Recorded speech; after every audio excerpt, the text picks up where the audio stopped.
Okay, so one of the common problems that I've seen on my vascular surgery elective rotation is patients coming in complaining of swollen, aching lower extremities, um, most often in concert with varicosities in their legs.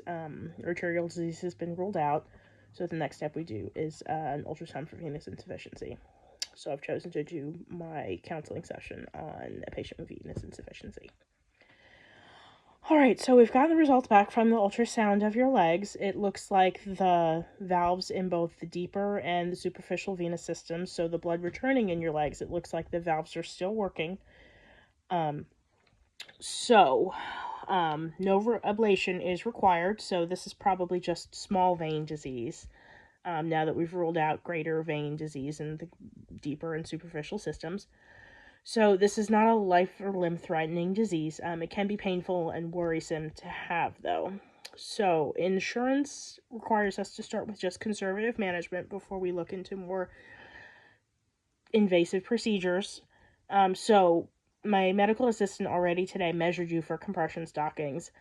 And what we're going to do is get you fitted for what are called class 1 compression stockings. They're 20 to 30 millimeters of mercury, so it's a pretty good squeeze.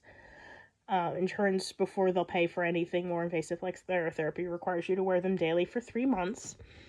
So, how I want you to wear them is you put them on in the morning every day before your feet hit the floor, ideally, because gravity is kind of what we're working against here. I want you to wear them all day, and then in the evening you can take them off when you go to get in bed, or you're going to sit in your recliner and elevate your feet. Make note of if it helps or not. Keep a journal of the swelling, too. So, I want you to be patient with yourself when putting these on and taking them off. If you can get your spouse to help you, that would be great. Or a good friend. Moisturizing is also your friend in this case. Alright, so I'm going to bring you back in 3 months, discuss if the conservative measures, i.e. the stockings and elevating your legs at night or in the evening, have helped.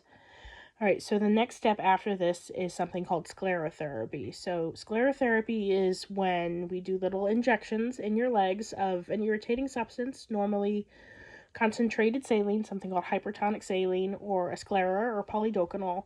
So it just sort of irritates the area locally and closes down those superficial veins, the ones where there's sort of stagnant flow, where you see those dilations in your legs, the varicosities. Some of it's cosmetic, but some of it'll help that stagnant flow and the swelling go away. But again, we're going to do the compression stockings for 3 months, and then we'll go from there, okay? All right, what questions do you have for me? All right, well, my medical assistant already measured you. You do have some varicosities in both your calves and your thighs. So what I'm recommending are the thigh-high stockings. They also make, if you find them easier to wear, they do make pantyhose as well. I leave it completely up to you. Provided you with a brochure where you can order either the thigh-highs or the pantyhose. Again, completely up to you. And yeah, we'll make your appointment for 3 months. Do you have any questions?